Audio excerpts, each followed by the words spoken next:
ఈ వీడియో అర్థం కావాలి అంటే ముందు చేసిన వీడియోను కూడా చూడండి. సంకల్పం వరకు చేసుకున్నాం.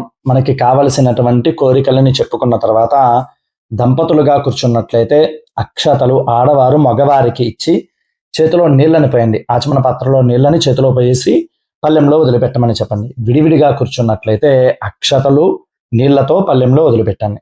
ఇక్కడతో సంకల్పము అనేది పూర్తవుతుంది. షార్ట్ వీడియోలో 3 నిమిషాలే కాబట్టి ఈ భాగం చెప్పలేదు. తర్వాత కలశారాధన.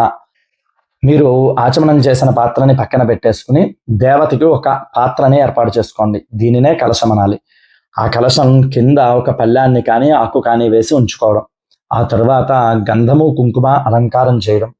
ఆ కలశంలో అక్షతలు పుష్పము లేదా తమలపాకు వేసి చేతిని మూత పెట్టి ఆపోవా ఇదగం సర్వం అంటూ మంత్రం వస్తుంది. ఆ మంత్రము చేత గంగాదేవిని ప్రార్థన చేయాలి. ఆ చేసిన తర్వాత ఆ నీళ్ళని ముందుగా దేవుడి మీద చల్లాలి. ఆ తర్వాత మీ శిరస్సు మీద చల్లుకుని పూజా ద్రవ్యాల మీద చల్లి ఈ ద్రవ్యాలన్నీ శుభ్రం అవ్వాలి. దేవతా స్వరూపం శుభ్రం అవ్వాలి, నేను శుభ్రం అవ్వాలి, పూజా ద్రవ్యాలు శుభ్రం అవ్వాలి అని చెప్పి మనస్సులో ప్రార్థన చేసుకుని ఒక పుష్పాన్ని చేతిలో పట్టుకుని స్వామిని ధ్యానం చేయడం.